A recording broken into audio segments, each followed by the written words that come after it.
რაგბის სამყარო ამბობს, რომ ბურთი ოვალურია, ფეხბურთელებს ამას არ ვეუბნებით, იმიტომ რომ წყირს ხოლმე, მაგრამ ფაქტია, რომ ჩვენებმა ძალიან დიდ წარმატებას მიაღწიეს. კიდევ ერთხელ შევასრულოთ ბატონი დავით სერგეენკოა, ჩვენ დღევანდელი გადაცემის სტუმარი. ბატონი დავით, ვიდრე უშუალოდ ჩემპიონატზე თასზე გადავალთ, თქვენი და რაგბის ურთიერთობის შესახებ მოგვიყევით, იმიტომ რომ მე როცა გავიგე, ძალიან გამიხარდა, რომ თქვენ ხართ ესეთი დიდი გულშემატკივარი რაგბის და თან თამაშობთ კიდევაც ეხლაც. როგორც ვიცით. დიდი მადლობა მოწვევისთვის. მოხდა ისე, რომ მართლა მქონდა პატივი, რომ სტუდენტობის წლებში მეთამაშა რაგბი.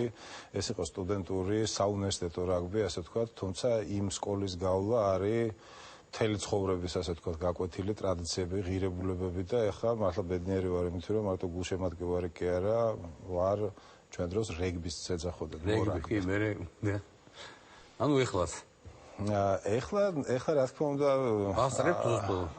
ასაკის გამო ვერა, თუმცა აი ახლა რამოდენიმე დღეში ვაპირებთ, რომ ჩვენ ბიჭებს ხარდაჭერა გავუკეთოთ აქედან საქართველოსდან, ვიკრიბებით ვეტერანები, ვითამაშებთ თამაშს, რითიც ჩვენ მცირე წვლილს შევიტანთ მათ ხარდასაჭერად. ძალიან კარგი. ეხლა გადავიდეთ უშუალოდ თამაშზე. რა თქმა უნდა, ადევნეთ თვალყური და ბევრი ამბობს, რომ რაღაცა რევოლუცია იწყება მსოფლიო რაგბში, ანუ ის თავაწეული ელიტა, რომელიც არიკარებდა, თქვათ, მეორე ეშელონის გუნდებს. ჩვენი მოგების გარდა იაპონელების გამარჯვებას აუცილებლად უნდა აღნიშნოს, ალბათ მაგაზე ცოტა მოგვიანებით ვისაუბროთ, მაგრამ რა დაინახეთ ჩვენი გუნდის თამაში? ჩვენმა გუნდმა სულ იბრძოდნენ. ახლა მაგაზე ორი აზრი არ არის, მაგრამ ეს არის უკვე ისეთი ხელმოსაჭიდი შედეგი, რომ პირველი თამაშის მოგება თან ჩვენ წინ იყო ეს გუნდი რეიტინგში და ბევრი არ ელოდა, ვთქვათ, რომ საქართველოს ნაკრები მოიგებდა აი ამ კონკრეტულ პირველ შეხვედრას. დიახ, პირველ რიგში თქვენ ნებართვით კიდევ ერთხელ მინდა მიულოს ჩვენ ბიჭებს ეს მართლაც დიდი გამარჯვება. რაც შეეხება ამ კონკრეტულ თამაშს, ჩემი აზრით ეს გამორჩეული შეიძლება ისტორიული შედეგიც არის რამოდენიმე კუთხით დანახული. ერთის მხრივ ეს მართლაც ძალიან დიდი წარმატება არის, როდესაც ასეთი დიდი გამოცდილების და თუნდაც ასეთი დიდი რეიტინგის გუნდს ამარცხებთ და ეს შეიძლება ჩავთვალოთ ისტორიულ მიღწევად, გარკვეულ ეტაპობრივ მიღწევად. მეორეს მხრივ ეს ჩემი პირადი აზრია, რომ ეს აბსოლუტურად ლოგიკური იყო, იმიტომ რომ ჩვენმა ბიჭებმა აჩვენეს ის შედეგები, ის თავდადება და ეს 80 წუთი მოედანზე გატარებული იყო შედეგი იმ წლების, იმ თაობების შრომის და თუნდაც ამ კონკრეტული ბიჭების აი ბოლო თვეების თავდაუზოგავი, ასე ვთქვათ, ვარჯიშის. ეს მეორე ფაქტორი, ხოლო მესამე რაც შეეხება, რაც განაპირობებს, ასე ვთქვათ, გამორჩეულობას ამ თამაშისას, ეს არის გარკვეული ელიტარული მომენტები არის რაგბიში, როდესაც ეს პირველი დიდი ათეული რეგბის იშვიათად გაიკარებს ხოლმე ვინმეს და თამაშის სპეციფიკაც ისეთია, რომ ძნელად თუ დაამარცხებს, ოდნავ სუსტი გუნდი, ოდნავ ძლიერს. გამართლება იშვიათად. ერთი ეშელონია ფაქტიურად დაცვის, განსხვავებით იგივე ფეხბურთისგან, რომელიც თუ გაერვა, უკვე პრაქტიკულად ქულაა. აი ესეც უმნიშვნელოვანესი მიღწევა იყო, რომ ეს გარკვეული ელიტარულობა დიდი ათეულის და მათი გუნდების შეირყა და საქართველოს ალბათ და არა მარტო საქართველოს რეალურად გაეღო კარები ახალი შესაძლებლობებისაკენ. აი ძველი ემოციების გარეშე ვიყო ამ კადრებს კიდევ ერთხელ, იმიტომ რომ მართლა ძალიან დიდი გამარჯვება იყო და ბოლოს ყველა მეგონი ვინც აქ უყურებდა და თუნდაც იქ ინგლისში ფეხზე იდგა ყველა და ისე ადვენებდა თვალყურს. მე გამახსენდა ირლანდიასთან ჩვენი თამაში 2007. ანალოგიური, ხო, აი ზუსტად რო გავიხსენეთ, ხო, იქაც რაღაცა ლოგიკა იყო, იქაც მარტო გამართლებით გამორიცხულია, რომ ირლანდია ბოლოს ესე უყურებდეს ხანს რო დააჯი თulis თუ არა და აგებ თუ არა საქართველოს. და ეს იყო პირველი, ასე ვთქვათ, ნიშანივით. რამაც ლოგიკურად აქამდე მოგიყვანა დღემდე. ასე იყო ნამდვილად 2007-ში ეს თამაში კარგად მახსოვს, იმიტომ რომ მაშინ მოხდა ისე, რომ ამ თამაშს უყურებდით თბილისში ირლანდიურ პაბში. მაშინ იქ იყო ყველაზე კარგი შესაძლებლობა და იყო ბევრი ირლანდიელი, რომლებიც ზოგადად რაგბიში ცნობები არ არიან, მაგრამ თავის ფასი იციან. თუ კი პირველ ტაიმში ისე უყურებდნენ, ილხენდნენ თამაშის დროს, მეორე ტაიმში უკვე გაფითრებულები უყურებდნენ და დაძაბულები და აი ბოლო წუთში ამოისუნთქეს და დარწმუნებული ბოლოს ხელით ჩამოგართვეს ყველას. ამ რაგბიში ეს არის, ეს სპეციფიკაც არის, რომ სასწრაფოს მერე უკვე სხვა მესამე ტაიმი ერთობა, ასე ვთქვათ რა. და ეს იყო, აი მართალი ვძანეთ რა, რომ 2007-ში ეს არ იყო შემთხვევით, ასე ვთქვათ, მოხდა, რამე ეს იყო აი იმ შრომის ერთ-ერთი ეტაპი, რომელიც რეალიზდა ახლა. 8 წელია მაგაზე საუბრობთ. იმ დღის მერე დაიწყო ეს საუბრები. გიანი ჯარაძეც ამბობდა, სხვა შორის ცალკე მინდა კიდე აღნიშნო ეს ხელმძღვანელობა ფედერაციის, ვთქვათ, და სწორედ წარმართული სამუშაო. არის ნორმალური დაფინანსება რაკში, პირობები არის. კიდევ მეგონი სტადიონიც ექნება ნაკრებს საკეთებს არ აქვს უბრალოდ როგორც ამბობენ და ალბათ ესეც გაკეთდება.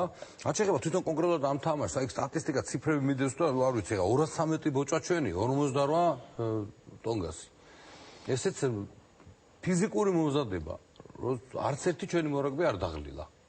ესეც უნდა, რა ვიცი, ესეც უნდა აღნიშნოთ, ალბათ ძალიან კარგად მომზადდეს გუნდი მწვრთნელება კონკრეტულად აი ამ ტურნირისთვის. კი, რა თქმა უნდა, მწვრთნელების როლი დამსახურება ძალიან დიდია. მე ვერ ვიტყვი, რომ არ დაღლიან, რა თქმა უნდა, დაღლიან, რაც არ უნდა მომზადებული იყოს. ის არის, რომ უნდა დაიხარჯოს იმ მოედანზე. რაც შეეხება ეს ძალიან საინტერესო სტატისტიკა არის. ეს არის ბოჭვები, რომელიც ტექნიკურად ძალიან რთული და პოტენციურად ტრავმის მომტანი, ასე ვთქვათ, მანევრი არის.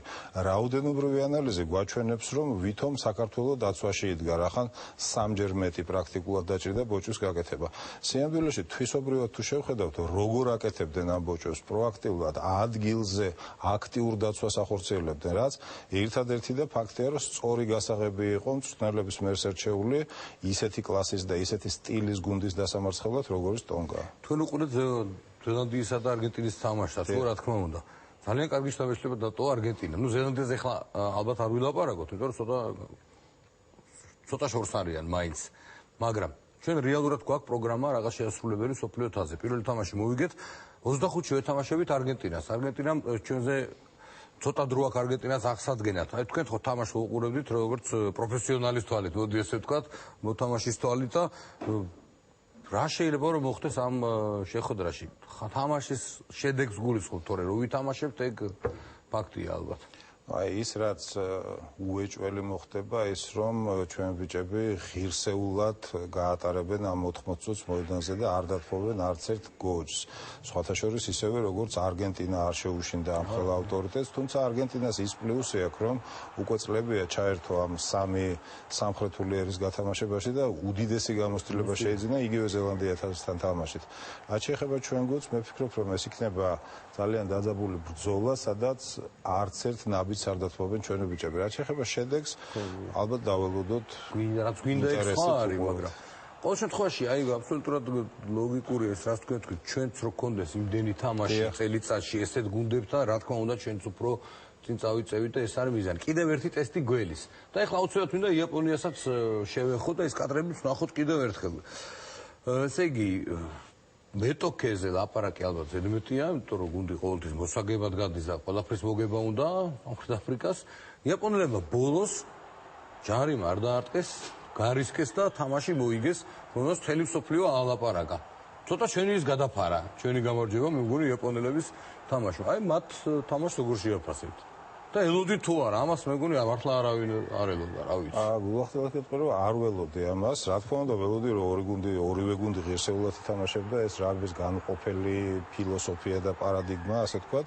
თუმცა იაპონელებმა ჩემი აზრით წარმატებას მიაღწიეს თავიანთი მაღალი სათამაშო დისციპლინით და აი მათი რეალურად ალბათ შემიძლია თქვა გაუტეხელი სულით, როდესაც ბოლო წუთამდე იბრძოლეს.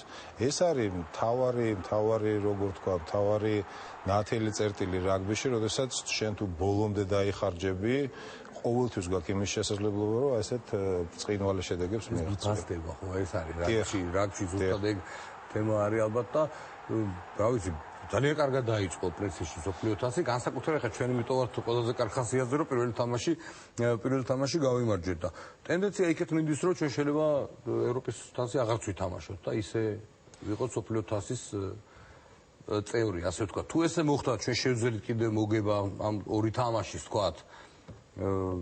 მე უფრო მეტი ტესტ მატჩებია წელიწადში საჭირო და უფრო ადვილადაც გავაკეთებთ ალბათ ამ ყველაფერს, რა ვიცი, იმედი გვაქვს, რომ ეს მოხდება. შესაძლებლობებს, ახალ შესაძლებლობებს როგორც წესი ჭირდება იმისი დამტკიცება, რომ შენ ამას იმსახურებ. მაგალითად, ევროპული ელიტარული ერთ-ერთი ტურნირი, რომელიც თავიდან იყო 4 ბრიტანული ერის, ასე ვთქვათ, ჩემპიონატი, რომელსაც წლების მერე დაემატა საფრანგეთი და რომელსაც აი სულ ახლა ბოლო წლებში დაემატა იტალია, რომელიც თავიდან უკლებულ ყოველ თამაშს აგებდა, მაგრამ მან იქამდე და რა ვთქვათ, მას შემდეგაც დაამტკიცა, რომ ამისი ღირსი იყო. მე არ არ ვიცი რას გადაწყვიტავენ და როგორ წავა პროცესები, მაგრამ ჩემთვის ცალსახად საქართველოს დაამტკიცა ის, რომ ღირსია, რომ ასეთი დონის გუნდებთან ითამაშოს როგორც სწორმა. კი, ეს ნამდვილად ისეა. რა ვიცი, ძალიან დიდი მადლობა მინდა მოგახსენო სტუდიაში უზონებისთვის, ძალიან საინტერესო საუბრისთვის და ოპტიმისტები ვართ, ველოდებით 25 რიცხვს, როცა ჩვენი გუნდი ითამაშებს არგენტინის ნაკრებთან, ასევე მინდა განსაკუთრებით მივუწო ვასილ ორჯანიძეს, ყველაზე ახალგაზრდა მორაგბე მსოფლიო თასების ისტორიაში და ის არის ქართველი, ამიტაც შევდივართ ისტორიაში. ბატონი დავით სერგეენკო იყო ჩვენი დღევანდელი გადაცემის სტუმარი და ვიცი რომ ძალიან დაკავებული ხარ, ძალიან ბევრი საქმე გაქვთ, მაგრამ არ არის გამორიცხული რომ ჩვენ კიდევ გთხოვოთ მოსვლა ჩვენთან სტუდიაში და მე ვიტყოდით რომ მოგზანდებით. დიდ მადლობას მოგახსენებთ კიდევ ერთხელ. ჩვენ დღევანდელი გადაცემა ამით სრულდება.